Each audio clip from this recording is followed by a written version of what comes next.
सबसे बड़ी बात है कि पेड़ और पहाड़ नहीं खड़े। इनको पेड़ और पहाड़ मत समझना, ये पेड़ और पहाड़ नहीं खड़े हैं, ये हमारा गांव खड़ा है, जीवन खड़ा है, हमारा अस्तित्व खड़ा है।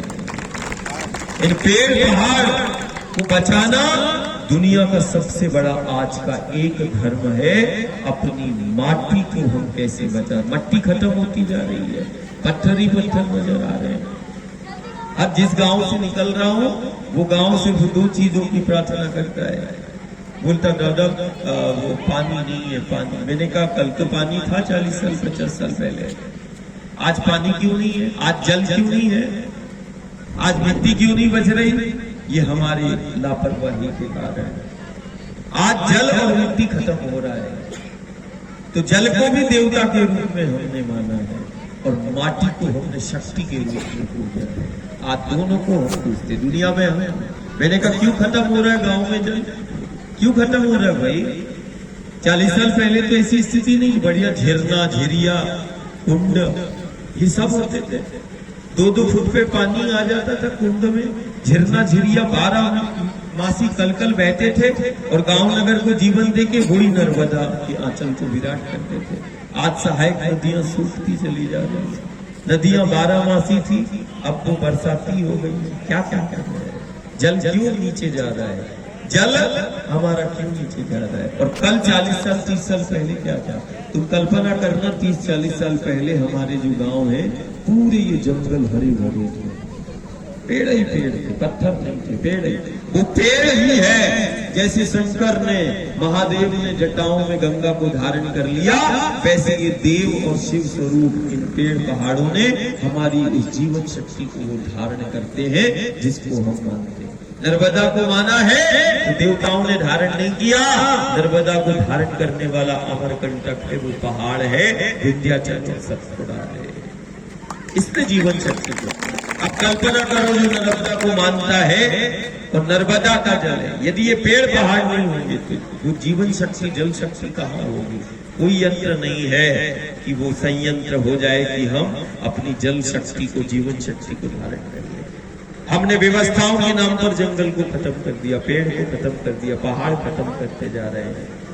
जो पेड़ पहाड़ों ने जीवन दिया, सुरक्षा दी, व्यवस्था दी, हमने व्यवस्था के नाम पर ही उनको काटकर हम जीवन की बात कर रहे हैं। जंगल को काटकर हम जीवन की बात कर रहे हैं, माटी में जहर मिला के हम जीने की बात कर रहे हैं। आज गांव नगर संक्रमण का शिकार है, विभिन्न प्रकार के रोग दोष है, क्यों? कारण जीवन से। आज वास्ता है, यदि धरती को माटी को माँ कहा है और यदि नर्मदा को माँ कहते हैं तो माँ की सबसे बड़ी सेवा हो जाएगी कि कम से कम घर में यदि 4 सदस्य है, घर में यदि 2 बच्चे हैं तो कम से कम उन 2 बच्चों के नाम से जैसे बच्चों को पालते वैसे पेड़ों को पालना चालू कर दो और ये पेड़ और पहाड़ों को बचाना चालू कर दो। व्यवस्था विकास के नाम पर जंगल जमीन और पेड़ पहाड़ खत्म नहीं होना चाहिए। जल और मिट्टी यदि खत्म हो रही है तो इसके कारण है ये पेड़ पहाड़ खत्म करके चले जा रहे हैं। ये लालची प्रवृत्ति से खत्म कर रहा है और प्रवृत्ति ही आपत्ति विपत्ति का कारण है। हम किसी को दोष नहीं दे रहे, लेकिन हमारी धर्म, हमारा सनातन धर्म कहता है और हमें गर्व होना चाहिए कि हम माटी को महतारी के रूप में पूछते, माँ है और माँ के साथ बच्चों का कैसा व्यवहार होना चाहिए? डॉक्टर साहब, यदि माँ है तो माँ के साथ बच्चे का व्यवहार कैसे हो? और जो माँ ही है जो जीवन को देती है, व्यक्ति नहीं देगा। व्यक्ति हमारी सुरक्षा नहीं करेगा, ये भ्रम दूर कर दे गांव नगर कि कोई दुनिया में है जो हमारे गांव घर को सुरक्षा प्रदान कर देगा। कोई व्यक्ति सुरक्षा, आज दुनिया देख लो गांव नगर खत्म होते चले जा रहे हैं, आपदा संक्रमण में कोई सुरक्षित नहीं। यदि सुरक्षित यदि घर परिवार को देखना है और यदि कोई सुरक्षा हमारे घर द्वार का कोई कर सकती है तो वो माँ है, ये माटी है, ये पेड़ पहाड़ों से सुरक्षा है। आज संक्रमण काल में धन का संग्रह करने वाला, जिसने धन कमाने के लिए सब सीमाएं लांघ दी, वो संक्रमण का शिकार हो गया धन वाला, और वन में रहने वाला वो संक्रमण का शिकार नहीं हुआ। धन का संग्रह करने वाला वो संक्रमण का शिकार हो गया और वन में रहने वाला वो संक्रमण उसको छू भी नहीं पाया। अब देख लो, धन चाहिए कि वन चाहिए, ये हमें निश्चित करना पड़ेगा। पैसा चाहिए कि पेड़ चाहिए? पैसा कमाने के लिए 4 रास्ते हैं, लेकिन जिंदगी को जीने के लिए सिर्फ एक ही रास्ता है, वो है पैसे से।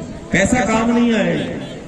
आज कोई पैसे का लालच देके यदि गांव और घर को जंगल काटने की बात कर रहा है, और यदि कोई विकास और व्यवस्था के नाम पर यदि पेड़ और जंगलों को खत्म करने की बात कर रहा है, तो वो समाज का अपराधी है। उस अपराधी से अपना संबंध नहीं रखना, ये धर्म कहता है। जो माटी से छेड़खानी करता है वो अपराध है, धर्म के विरुद्ध है। जो माँ के साथ रहता है वही तुम समझना वो धर्म है। माटी से जुड़ो, ये माटी से जो जुड़ा है वही धर्म से जुड़ा है। माटी हमारा अस्तित्व है, नर्मदा हमारा अस्तित्व। एक एक पेड़, 2 बच्चे हैं, अपने बच्चे अपने पूर्वजों के नाम से जो है, पितरों के नाम से, पितर संतुष्ट हो जाते हैं। जो वृक्षों को पानी देता है उससे पितर संतुष्ट होते हैं। यदि तुमने पितर पूर्वजों के नाम से भी, जिन पितर पूर्वजों ने पेड़ पहाड़ों से बात किया करते थे, उपचार और उपहार वृक्ष पहाड़ों से ले लिया करते थे, आज कम से कम उन्हीं के नाम का, दादा के नाम का, पितरों के नाम का, देवता के नाम का वो 2 पौधे नहीं, वो देवता खड़े कर लो।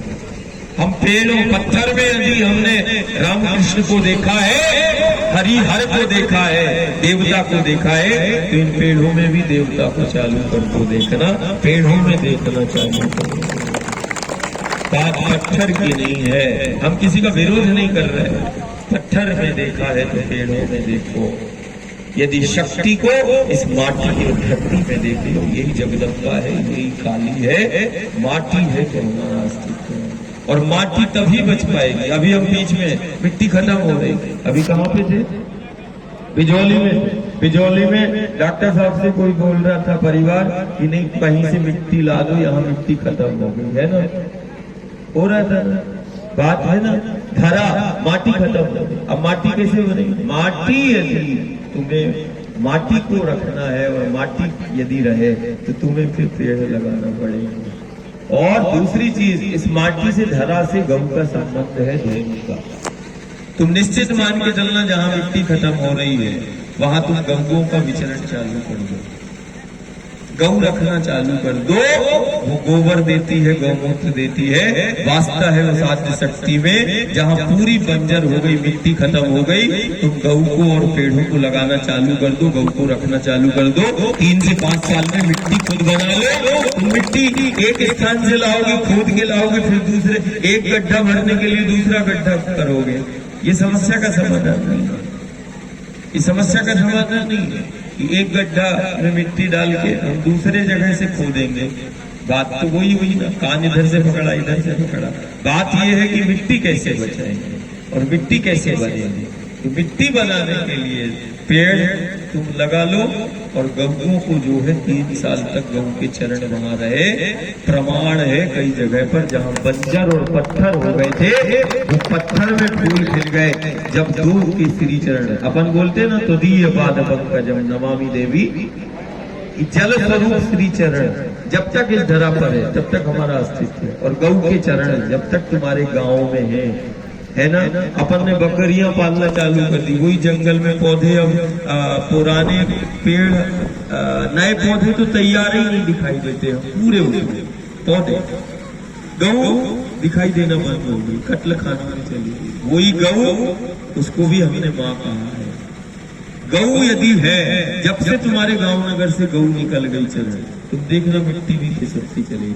धरा और धेनु का संबंध कई जगह भारतवर्ष में प्रयोग हो गया है, जहां मिट्टी पत्थर हो गई, बंजर हो गई, वो बंजर हरा भरा हो गया, वो माँ का आंचल।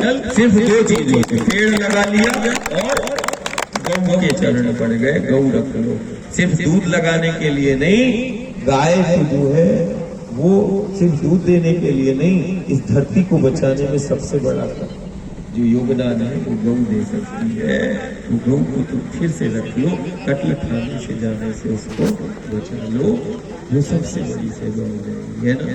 नर्मदा मैया की और बच्चे आज ये खड़े रहे, माँ की वो नजर हो। सबसे बेहतर अपने नर्मदा के तट के वो गांव और कच्छ के नर्मदांचल के गांव, हम यही माँ से प्रार्थना करते दुनिया में माटी के उस महत्व को अपना बच्चा बताए और खूब नाम कमाए और खूब जीवन में सफल हो। रोज माटी को नमन करना है। और एक एक पेड़ कौन लगाएगा? पेड़ नहीं, देवता। जैसे मंदिर में मूर्ति की स्थापना करते ना, वैसे एक देवता को, वृक्ष को तुम लगाना, ठीक है? उसको खड़ा कर लिया, जीवन में तुम सबसे बड़ा काम कर लोगे। सबको बड़ा काम करना है तो वृक्षों को खड़ा करना है। और हमारी प्रार्थना है नर्मदा और जो भक्त प्रेमी है, पैसे मत चढ़ाओ। ये नारियल 1 2 3 4 5 6 7 8 9 10 11 12, एक नारियल कितने का आता है? 15 रुपए का आता है। 10 है 150 रुपए का हो गया। फिर इसके बाद 30 रुपए का ये हो चढ़ गए, है ना बेटा? एक एक पौधा लेना ना, एक पकड़ो।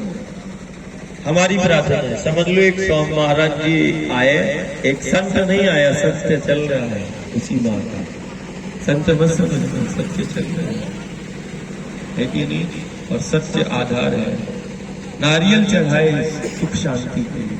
हमने तुम्हारे भाव को, कहते ना गुरु गोविंद भाव का भूखा है, तुम्हारा भाव इतने समय से तुम खड़े हो, निश्चित मान के चलना हम तुम्हारे द्वार पर ऐसे ही खड़े रहेंगे। लेकिन हमारी एक बात है, नारियल चढ़ाए, विघ्न बाधा संकटों का निवारण आया, दरबार में माँ के द्वार पर या देवी के द्वार पर देवी को अपने नारियल भेंट कर दिए। 15 रुपए का आता है। साल भर में एक गरीब भी होगा तो 40-50 नारियल को चढ़ा देता है, देवी को भेंट कर देता है, चढ़ा देता है। देवी प्रसन्न करने के लिए नारियल अगरबत्ती, थोड़ा और यदि फूल माला लिए तो 50-100 रुपए का, साल भर में 1000 रुपए का खर्चा वो गरीब से गरीब भी कर देता है। करता नहीं करता है ना? आज देखो, आज वही देवी को प्रसन्न करने के लिए यदि नारियल चढ़ाए हैं, तो जहाँ देवी साक्षात शक्ति जिन पेड़ पहाड़ों में रहती है, देवी को प्रसन्न करने के लिए यदि नारियल चढ़ाए हैं, तो अब देवी माँ हमारे गांव में रहे, इसके लिए तुम्हें पेड़ लगाना पड़ेगा। पेड़ देवी को प्रसन्न करने के लिए नारियल चढ़ाए, देवी हमारे गांव में रहे, उसके लिए तुम पेड़ लगा लो। गुरु गोविंद को नारियल चढ़ाए। समझ लो, नारियल मत चढ़ाना, वो 15-20 रुपए का, और साल भर में 1000 रुपए खर्च करते हो, साल भर में वो 1000 रुपए बिल्कुल मत खर्च करना। 1000 रुपए पेड़ को लगा के उसको बड़ा करने में तुम खर्च कर लेना। वास्ता है उस आद्य शक्ति का। यदि माटी अस्तित्व है और नर्मदा का जल अस्तित्व है, तो गांव नगर देख ले, दुनिया को रोज आमंत्रित करते हैं। हवा मिट्टी पानी में कितनी ताकत है, तू खड़ा करके देख लेना। उस देवी के प्रशंसा करने के लिए नारियल अगरबत्ती चढ़ाई है, तू वो पेड़ लगा के देख लेना। वास्ता है संक्रमण और आपदा और अकाल मृत्यु तेरे घर में प्रवेश नहीं कर पाएगी, तेरा जीवन कभी संकट में नहीं आएगा। तू पेड़ों को बचा ले और पेड़ों को लगा ले और देवी माँ को प्रसन्न कर ले। अब बात नारियल अगरबत्ती चढ़ाने से बनेगी नहीं, अब बात कथा अकेले सुनने से, यज्ञ अकेले सुनने से जीवन सुरक्षित होगा नहीं। अब तो हमें उस चाह के लिए हमें चलना पड़ेगा और माँ की सेवा को हमें सबसे बड़ा धर्म समझना पड़ेगा। सबसे बड़ा धर्म है माँ की सेवा, है ना? नर्मदा मैया की। आज बिछिया में रुकेंगे।